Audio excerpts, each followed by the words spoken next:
તો નમસ્તે વિદ્યાર્થી મિત્રો, ફરી એક વખત તમારા સૌનું હાર્દિક સ્વાગત છે જીપી ઓફિશિયલ યુટ્યુબ ચેનલના યુટ્યુબ પ્લેટફોર્મ પર. તો વિદ્યાસહાયક ભરતી આપણે 2024 વાળી ભરતી છે એને લઈને આજે 3 મહત્વના સમાચાર છે. એમાં મિત્રો હું સ્ટેપ બાય સ્ટેપ બધા સમાચાર છે તમને આપીશ. પહેલા મિત્રો એક તો જ્ઞાન સહાયક ભરતી છે, પણ આપણે વિદ્યાસહાયક ભરતીના સંલગ્ન છે એની વાત કરવામાં છે, એ માહિતી આપીશ. પછી મિત્રો બીજી બે અપડેટ પણ આપવાના છીએ. તો ખાસ કરી જો આપણે આ જીપી ઓફિશિયલ યુટ્યુબ ચેનલ તમે પહેલા તો સબસ્ક્રાઇબ નથી કરી, અત્યારે જ આ ચેનલ સબસ્ક્રાઇબ કરી બેલ નોટિફિકેશન ઓન રાખજો કે જેથી કરી આવનારી તમામ અપડેટ છે અમે સૌથી પહેલા તમારા સુધી પહોંચાડતા રહે. આ વિડીયોને લાઈક કરી બધા મિત્રો સુધી પહેલા તો શેર પણ કરી દેજો. તો મિત્રો એક તો તમામ ઉમેદવારો માટે સારા સમાચાર પણ તમે કહી શકો કે ભાઈ તમારે જે પણ જગ્યાઓ છે એમાં મિત્રો તમારે સામાજિક વિજ્ઞાન વિષયની જો હું વાત કરું તો એમાં પણ મિત્રો નવો રાઉન્ડ આવશે. ગણિત વિજ્ઞાનનો મિત્રો જે પણ ભરતી પ્રક્રિયા આખી છે હમણાં ટૂંક સમય મિત્રો આગામી 4 થી 5 દિવસની અંદર છે શરૂ કરી દેવામાં આવશે. મિત્રો 4 દિવસની અંદર છે એની ફાઇનલ જે પણ મેરિટ લિસ્ટ છે મિત્રો જે પ્રમાણે જિલ્લા પસંદગી માટે ઉમેદવારોને બોલાવશે એની ફાઇનલ મેરિટ લિસ્ટ 4 દિવસની અંદર શરૂ થશે. મિત્રો સીધા 5મા દિવસે છે તમારી જિલ્લા પસંદગીની પ્રક્રિયા શરૂ કરી દેવામાં આવશે. પછી નેક્સ્ટ જો વાત કરીએ તો ભાષાના જેટલા પણ વિષયો છે કે જેમાં મિત્રો હાલ ગુજરાતી વિષયની જિલ્લા પસંદગી શરૂ છે.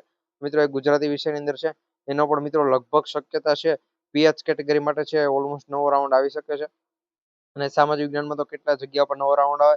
કાલે મિત્રો એક વિડીયો ફૂલ ડિટેલ સાથે મિત્રો વિડીયો છે મેં બનાવી દીધેલો હતો કે જેની અંદર તમને કીધું ભાઈ કે એકથી ટોટલ 4 દિવસની અંદર કેટલી જગ્યા કેટેગરી પ્રમાણે ભરાયેલી છે, પછી ટોટલ કેટલી જગ્યા ભરાયેલી છે 4 દિવસની સાથે, એમાં કેટલી જગ્યા ભરાય, કેટલી જગ્યા ખાલી, ને નવો રાઉન્ડ કેટલી જગ્યા ઉપર આવશે, એમાંથી પીએચ કેટેગરીની કેટલી જગ્યા છે એ પણ તમને જણાવેલું છે.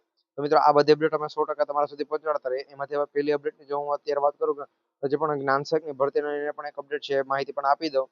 તો મિત્રો અહીંયા ફોર્મ ભરવાની જે પણ કાર્યવાહી છે એ પૂર્ણ થયા બાદ જિલ્લાની જે પણ મેરિટ યાદી છે એ જાહેર થઈ અને એના પછી જો મિત્રો વાત કરીએ તો માધ્યમિક ઉચ્ચતર માધ્યમિક સ્કૂલોમાં છે ટૂંક સમયમાં જ્ઞાન સહાયક નિમણૂક પણ છે એ ફાઇનલી થવાની છે. મિત્રો પહેલા અહીંયા જ્ઞાન સહાયકોની નિમણૂક ન થાય ને એવા બધા સમાચાર પણ આવતા હતા. લગભગ આજથી 14-15 દિવસ પહેલાની જો મિત્રો વાત કરું, આ સપ્ટેમ્બર માસ ચાલુ થયો એના 5-6 દિવસની અંદર છે મિત્રો એવા સમાચાર આવતા હતા કે ભાઈ જ્ઞાન સહાયકની ભરતી હવે છે નહીં થાય. અને જ્ઞાન સહાયકની મિત્રો રિયલમાં એવી ન્યૂઝ ચેનલ પર પણ આવેલું હતું, ન્યૂઝપેપરમાં પણ માહિતી આવેલી હતી કે ભાઈ જ્ઞાન સહાયકની છે હવે એ આખી ભરતી પ્રક્રિયા બંધ થશે, જ્ઞાન સહાયક નહીં લેવામાં આવે કારણ કે એના દ્વારા છે અત્યારે જે પણ ભરતી છે એમાં અડચણ આવે ને એવું બધું કહેતા હતા.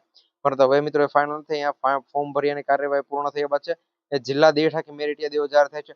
માધ્યમિક ઉચ્ચતર માધ્યમિકમાં છે ભાઈ જ્ઞાન સહાયકની જે પણ નિમણૂક છે એ પણ મિત્રો થવાની જઈ રહી છે એટલે ટૂંક સમયમાં જ્ઞાન સહાયકની નિમણૂક છે એ પણ શરૂ કરી દેવાશે. અહીંયા મિત્રો એની આખી માહિતી છે તમે જોઈ શકો છો કે શું આવેલું છે મિત્રો, કેટલા કઈ કક્ષાએ મિત્રો અહીંયા જે પણ જિલ્લા પસંદગી છે શરૂ થશે.